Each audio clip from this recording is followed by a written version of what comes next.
You cheated on me while I was on a business trip, didn't you? We're getting a divorce. Give the house to my parents and leave right now. Jackson's voice boomed through the phone, a storm of accusation and anger. But I wasn't taken aback. I knew he was grasping at straws, trying to find a reason to blame me for his own failings. I already sold it, I replied coolly, feeling his emotions teeter on the other end. He thought he could outwit me, but he underestimated my intuition. I simmered with fury initially, but his feeble attempt at deception only made me smirk. It was my turn now. This is the tale of how my deceitful husband tried to manipulate me and how I outmaneuvered him.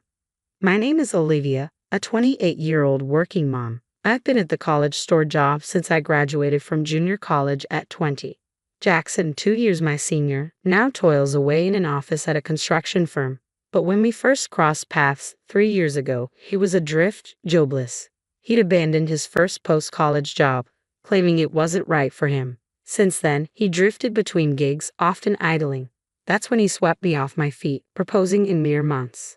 Okay, but there's a condition, I stated firmly, noting the worry etched on Jackson's face. What is it? He asked, apprehension creeping into his voice. You need to find a stable job. Otherwise, marriage is out of the question. We need to think about our future, I explained, my tone resolute. Oh, come on. Of course, but you're working, so there's no rush, right? Jackson attempted to brush off the seriousness of the situation. My parents would worry if I married a man without a job. Find one before we get married, I insisted, my gaze unwavering. Seeing my stern expression, Jackson sighed in resignation. All right, I'll find one. Then you'll marry me. Yes, and so it'll be, I affirmed, though uncertainty lingered in my mind. Reluctantly, Jackson embarked on his job hunt, eventually securing a position in an office at a construction company. We tied the knot. Back then, I viewed Jackson as somewhat careless about money and work. He'd quit jobs impulsively and didn't always grasp the gravity of financial matters, even in the context of marriage. Yet he was receptive when I spoke seriously. I believed that after marriage, I could guide him, fill in his gaps, and in turn, he would complement my weaknesses. Together, we'd form a strong partnership. But life proved to be more complicated than I anticipated. Jackson's apparent disregard for financial matters appeared to be a trait passed down from his parents. Around a year into our marriage, during our search for a house and discussions about securing a mortgage, Jackson dropped a bombshell. I might not be able to get a loan, he disclosed casually, leaving me stunned. What? I exclaimed, seeking clarification. Nonchalantly, he explained, I looked into it, and because I hadn't been at my job for long, I might need a guarantor for the loan.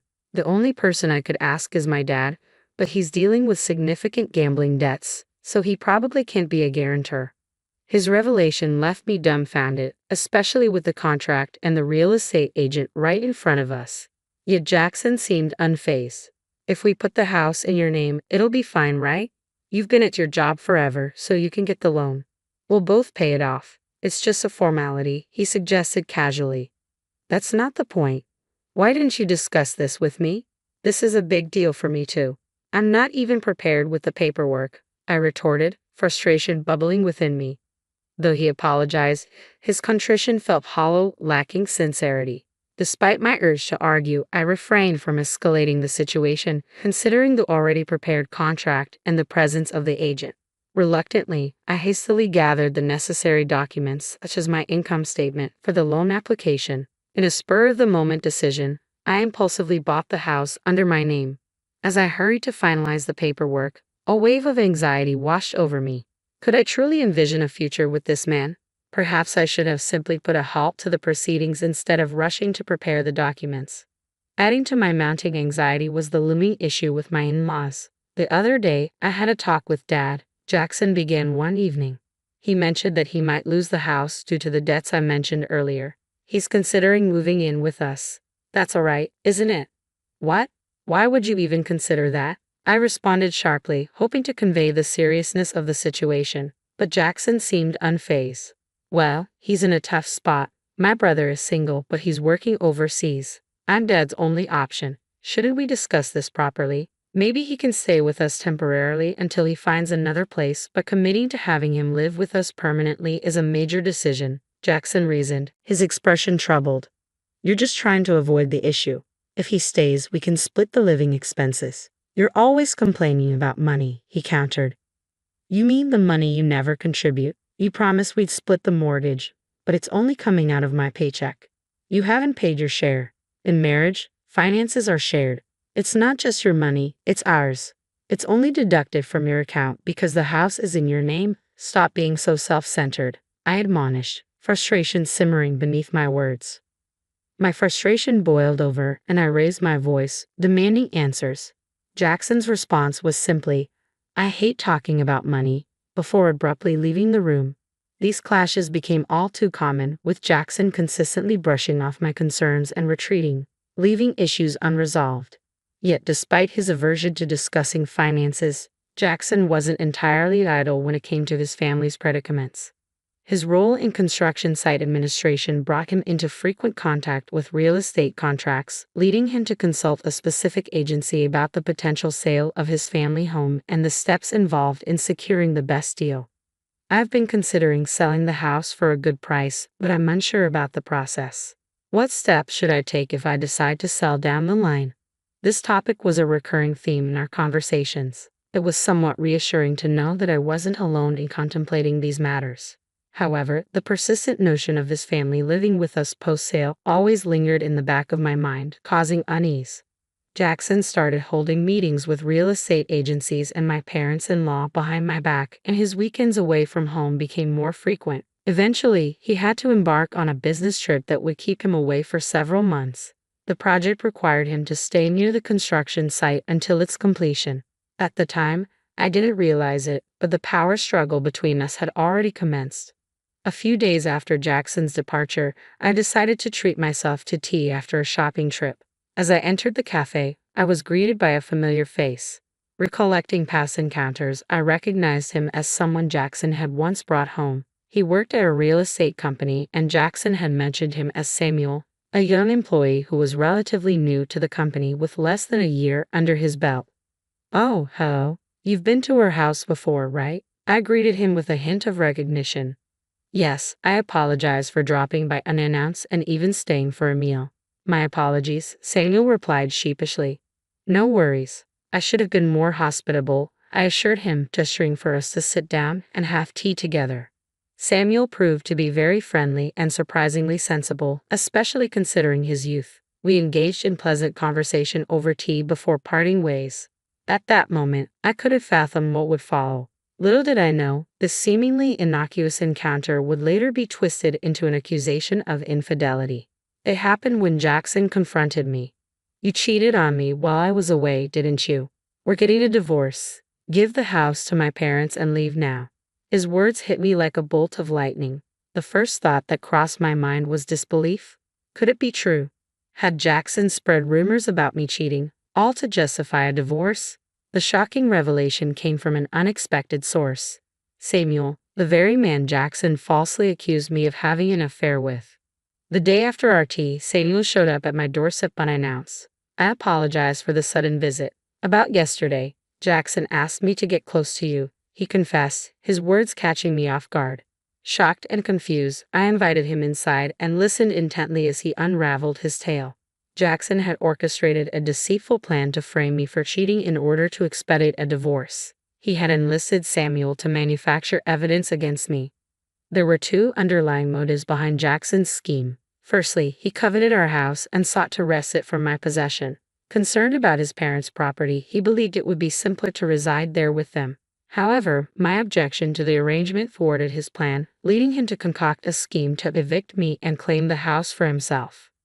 Secondly, Jackson was engaged in an extramarital affair. Under the guise of discussing matters with my parents-in-law, he spent weekends with his mistress.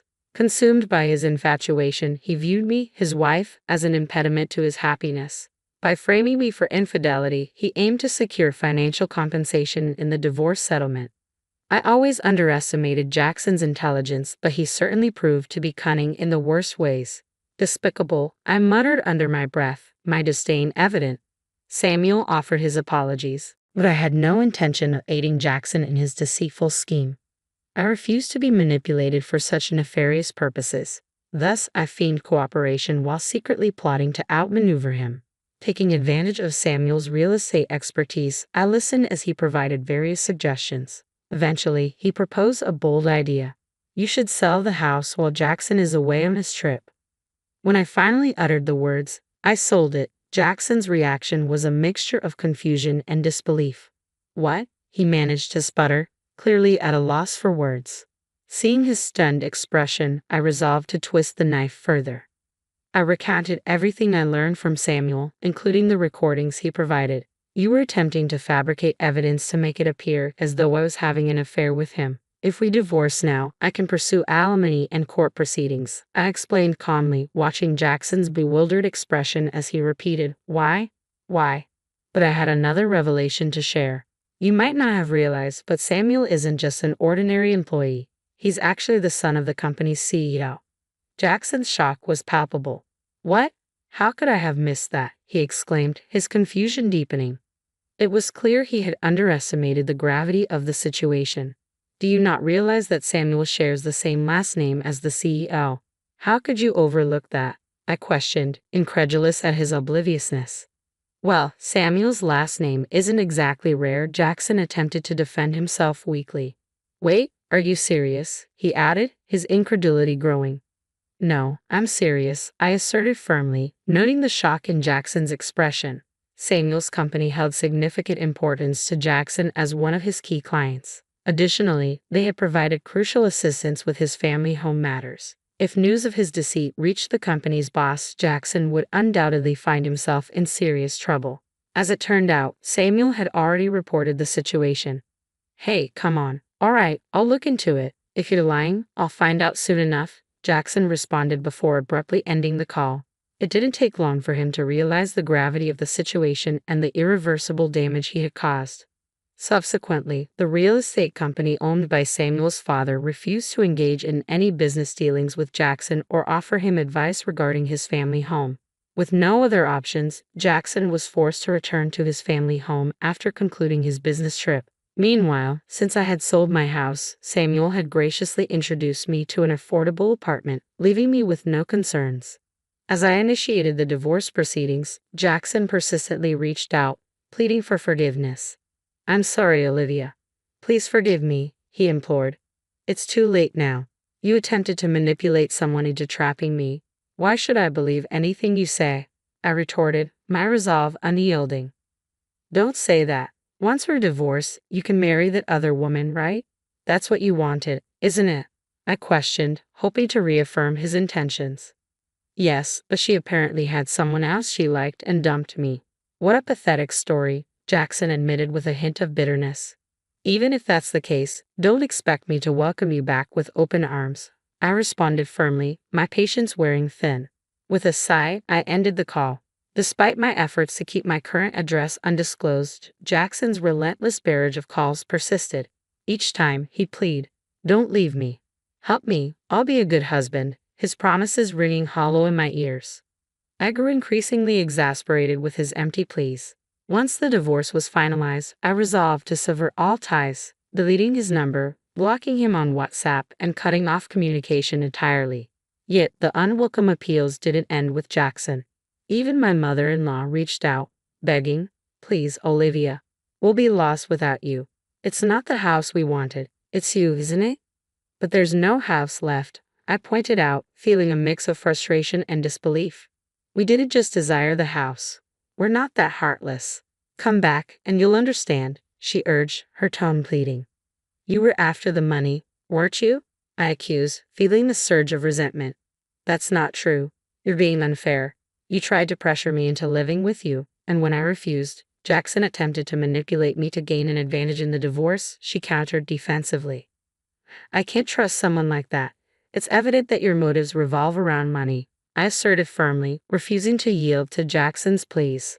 As I continued to reject his advances, my father-in-law dialed my number, his tone dripping with arrogance.